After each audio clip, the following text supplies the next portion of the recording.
गौतम बुद्ध का जीवन हर किसी के लिए प्रेरणादायी है। गौतम बुद्ध बौद्ध धर्म के प्रवर्तक थे। इनका जन्म 483 ईस्वी पूर्व तथा महापरिनिर्वाण 537 ईस्वी पूर्व में था। बचपन में उनको राजकुमार सिद्धार्थ के नाम से जाना जाता था। बौद्ध ग्रंथों के अनुसार गौतम बुद्ध के जन्म से 12 वर्ष पूर्व ही एक आर्षि ने भविष्यवाणी की थी कि यह बच्चा या तो एक सार्वभौमिक सम्राट या महान आर्षि बनेगा। 35 वर्ष की आयु में उन्हें ज्ञान की प्राप्ति हुई थी।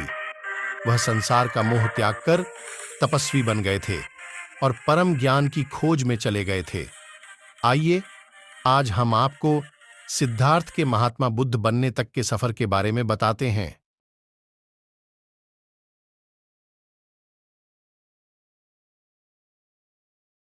जन्मकाल बुद्ध का गोत्र गौतम था। बुद्ध का वास्तविक नाम सिद्धार्थ गौतम था। उनका जन्म शाक्य गणराज्य की राजधानी कपिलवस्तु के निकट लुम्बिनी में हुआ था। बुद्ध के जन्म के 7 दिन के भीतर ही उनकी माता का देहांत हो गया था। उनका पालन पोषण उनकी मौसी गौतमी ने किया था। शिशु का नाम सिद्धार्थ रखा गया था। शाक्य वंश के राजा शुद्धोधन सिद्धार्थ के पिता थे। सिद्धार्थ के जन्म से पूर्व हुई भविष्यवाणी से परेशान होकर उनके पिता ने उन्हें तपस्वी बनने से रोकने के लिए राजमहल की परिधि में रखा। गौतम बुद्ध की वजह से बदल गया इस स्त्री का जीवन। जाने कैसे सिद्धार्थ बचपन से ही अत्यंत करुण हृदय वाले थे। वह किसी का भी दुख नहीं देख सकते थे।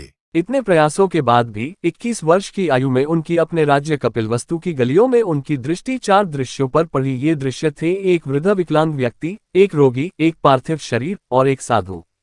इन 4 दृश्यों को देखकर सिद्धार्थ समझ गए थे कि सबका जन्म होता है, सबको बुढ़ापा आता है, सबको बीमारी होती है और एक दिन सब मृत्यु को प्राप्त होते हैं।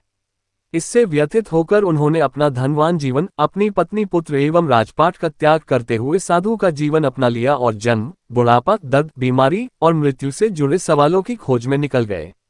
ज्ञान की प्राप्ति। सिद्धार्थ ने अपने प्रश्नों के उत्तर ढूंढने शुरू किए।